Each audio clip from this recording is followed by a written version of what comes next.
Leanne Philpott and I'm the Community Manager for beautyheaven.com.au. I've been managing the community for close to 5 years now. Thankfully they are a very well behaved bunch, which makes my job a lot easier. The community consists of predominantly women, aged from around 25 to 39. There's obviously ages outside of that age group, but that's sort of the predominant age group that we talk to. The style of Beauty Heaven is very much newsy, light-hearted, a lot about recent trends, latest beauty news, incorporating some fashion and celebrity. But we're very mindful of who our audience is and how we address them and how we speak to them. Beauty Heaven is a digital publisher for predominantly. I've been in the role for about 5 years now, coming up to 5 years since the site actually began. I suppose it was an organic sort of movement into the role. The fact that the site has a forum, it has content that's commentable. There's a product directory that's supported by reviews. So having someone that's there and that monitors I suppose people's interactions with the site just became a necessity. The role of community manager is, I suppose, really about overseeing the forum, knowing when to get involved and when to sort of back off and leave them to it, which we try to do most of the time, because after all we sort of feel that even though we produce the site, it belongs to them, it's their site.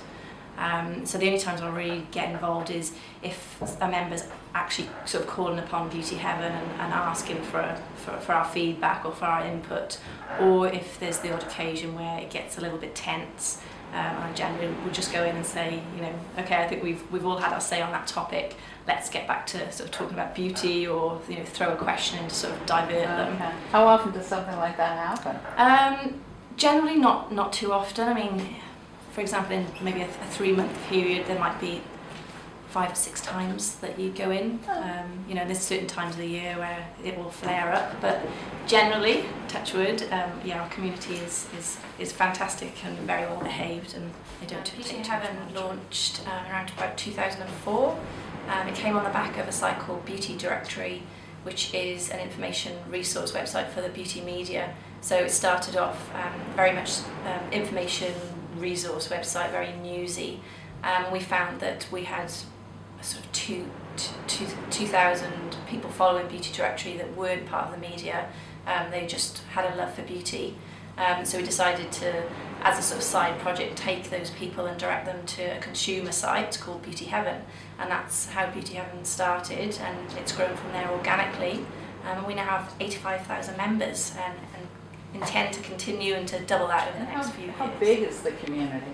So we've got 85,000 members as part of the site, and 10% are actively engaged in the site, and that's in varying degrees.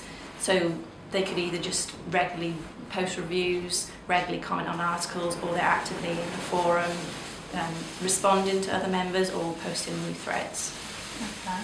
And so is the community, I think as you alluded to, they start the forums themselves and they're really pretty self-sufficient, and they're creating the content. Yeah, in the main. So we started, we set up 12 topics relating to the categories of the site, the silos, and then from there they can go in within those topics and create their own sort of subcategories. So alongside like the general hair, makeup, skincare, there's also an anything goes topic and anything but beauty. So it just invites them, if they want to go off the topic and talk about fashion or what they had for dinner, they can, which they do tend to do. Especially what they will have for dinner. Or what they cook. With the editorial team and that aspect of content at all? Yeah, so I'll oversee content as well, and often report back on what's happening in the forum and send forum threads or forum topics on to the editor or one of the content team to say, this is a great forum topic, let's promote it in the newsletter, or it's fantastic for time on site. Particularly a topic that was sort of pretty popular recently, where they're posting photos of themselves.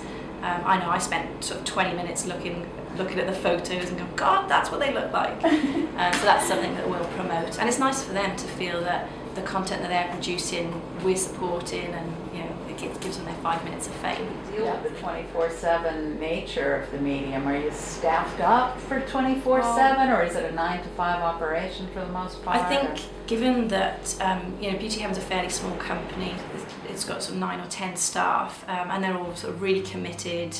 They've all got Blackberries, they've all got iPhones, and I think that helps the technology. The fact that you can be travelling home from work, just check the site, and there's a forum moderation or a forum thread you think is worth responding to.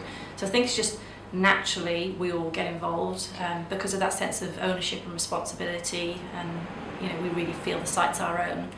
So it's worked out well for us, but I think if you're a larger company, it's definitely something you need to consider. Yeah, and so based on the size of the company, you're the community manager, you don't have a team, but when needed, the whole staff really acts as that. Yeah, Has there been anything that was especially surprising in terms of something that your audience reacted to, or? Probably not like one instance, but just on occasions where we've had spammers that have come into the forum and just posted everywhere before we've even got onto it, and we're alerted obviously every time there's a new forum post, we get to see it, but within seconds of it happening we get members contacting us and saying so and so's posting this, it's advertising, and just their huge sort of commitment to the site and their loyalty. If there's a bit of bickering that's going on, or someone new comes into the site and they're just they're not really responding, particularly nice to existing members. They've just got that sort of attitude. We'll get people sort of jumping on, or even if someone says something negative about Beauty Heaven, they'll defend us. So, they're self-policing. Yeah, self-policing and like self-appointed moderators, really, which you couldn't ask for more than that. Is there anything in particular, maybe that you've done that especially appealed to the audience, or that generated a spike in activity over a certain time? A few months back we had a homepage shut down, and the whole point of that was obviously to get everyone in the forum talking and engaging with us so we could really get to know our members. So we had an overlay on the homepage and literally said, we're not here, come see us, come chat to us in the forum. So that was fantastic. It just directed everyone into the forum. I mean, it didn't necessarily bring new viewers to the site, but it's everyone that was on the site just moved to the forum basically, and even I suppose it encouraged people that don't generally interact to get involved, to speak to the team, to see who was behind Beauty Heaven, and then the regulars just enjoyed sort of communicated even more than they would on a regular basis. So we had forum chats with experts, sort of staggered at different times of the day.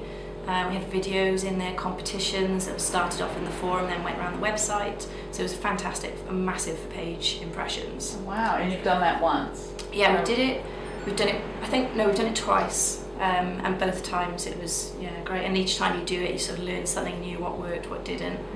But just generally having an agenda for what you're going to do sort of on the hour, so that it's not sort of like all at once. Just sort of spreading it out a bit and giving them a little bit of a rest, and making the most of lunchtime when there's plenty of people round about on their lunch break and logging on. Great. So Leanne, if you had to give one piece of advice to another community manager, what would it be? I think be authentic. You need to go on, be yourself, communicate with them as you would any other human being that you're dealing with face to face. And I also think taking advantage of the situation, because a lot of the time it's like traditional word of mouth, but it's there in black and white. So whatever they say about the site and the features and functionalities, you can take that away and create new functions, new features, and really respond to it to get the best out of your site and make it what they want it to be. So I just say